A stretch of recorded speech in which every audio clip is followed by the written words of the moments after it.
Now that Thanksgiving is behind us and our bellies are full, I had a little trouble putting on this suit today. It's time to start thinking about what to do with all of those leftovers. And considering you paid those high inflation prices, there's no need to allow any of that food to go to waste.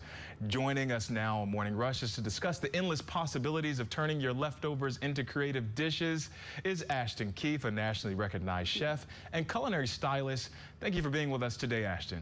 Thank you. Happy to be here. Happy Thanksgiving. Yeah, happy Thanksgiving to you. You've got some actual things to do to spice up those leftovers. Tell me what you got. So I have two different ways to use your leftovers in completely different ways, which are really fun. And one is my naughty way and one is my nice way. So these are just kind of a play on things, but a really nice, simple way to make what you have completely different. Very cool. Let's start with the naughty and then we'll go to the nice. Obviously, everybody has a big cheese board spread at their Thanksgiving celebration when you have people coming in the door, nice little appetizer board, tons of cheese, meat, all of that good stuff. But what I find is that there's always these little leftover little pieces of cheese that just go to waste. And as you said, we don't want to throw anything out. So what I recommend is popping all the leftover cheese in a bag. And so then what I did is I have a little bit of shallot here, and I use two different leftover things. So I have my leftover cheese from my cheese board, and then everybody always has that like one glass of wine left at the bottom of a bottle, and you're just like tossing it down the sink because you can't have any more. So I'm gonna put this in my pot, and we're gonna make a cheese board fondue. So leftover wine and the leftover cheese goes right into this pot, and you make a nice fondue. Dump this all in here. You'll see, you'll just melt this. It'll get nice and creamy and delicious. I'm going to cook it down until it's all melted, and then you have a nice fondue. And then you said that you have this fondue. What do you dip it with? What are your additives there? So I've got some bread. I've got some cut up pieces of lettuce, like leftover endive. Sometimes if you make a salad, there's like one little bit of endive left. I've got anything, all the vegetables that you would use for your Thanksgiving. I've got carrots. You can use celery. Any of those vegetables to create your stuffing, your stocks, your gravies, you can just use those. And then you just dip your crudité right into your cheese. And it's a nice, naughty, but also fun and festive way. It's interactive. You can kind of get everybody up off the couch. Now you said there's a nice recipe that you have. Tell me about that.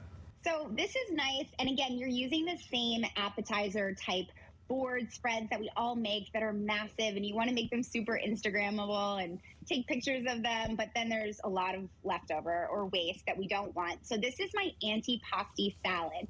So all of the things like the meat and the cheese, the hot peppers, the salami, the olives, all of those elements we're going to add to a salad. So what I did is I just put whatever leftover greens I have from the day. So I have romaine and a little bit of radicchio. You can use whatever you have. And then what I'm going to do is add the leftover little bits of the antipasti board. So I've got artichokes, which are a favorite of everybody's. I've got some sun-dried tomatoes that I just toss on here. I've got regular tomatoes. And again, this is something that you can use whatever you have on hand. But whenever you're cleaning up the night after the big meal, what you want to do is just put everything in little Tupperwares and baggies and save it. And then we've got some hot pepper. These are really great. These are a nice surprise when somebody gets one of those in their mouth.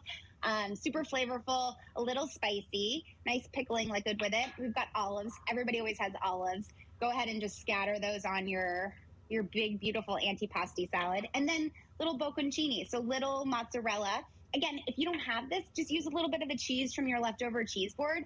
Add this on top, and then this is such an easy dressing. I'm gonna add some basil, something fresh. If you have it, you can add thyme, whatever type of herbs you had from your Thanksgiving feast, you can add to the top of this salad. I know herbs are something that a lot of people will buy, use once, and then they kind of just go to waste in your fridge. So utilize them here. And then what I'm gonna do to season this is just really simple. It's just gonna be salt. It's going to be a little bit of vinegar and a little bit of olive oil. So that's it. It's really easy, really simple, and everybody kind of enjoys it. And it's like colorful and flavorful and fun, but it's not crazy. How long can we keep leftovers in our fridge before they are spoiled, before we have to say, all right, let's toss those? So you can keep leftovers in your fridge for a couple days. I really say by Sunday, they should be done. And that's just kind of a general rule of thought, because usually you buy them the weekend before to make, or you start to make them on Tuesday and Wednesday. And then just something else I wanted to throw in. So if you're treating yourself to this nice day, I love a non-alcoholic drink too. I love Aplos for this. This is like a hemp-infused adaptogen, natural botanicals, non-alcoholic drink that's really festive to drink on. I put this little soda water, and it's a great accompaniment to your antipasti nice dish. Very, very cool. Ashton Keefe, thank you so much for your time. Happy holidays to you, and continue to have a fantastic week. We'll see you soon. Thank you so much. Thank you for having me. Happy holidays.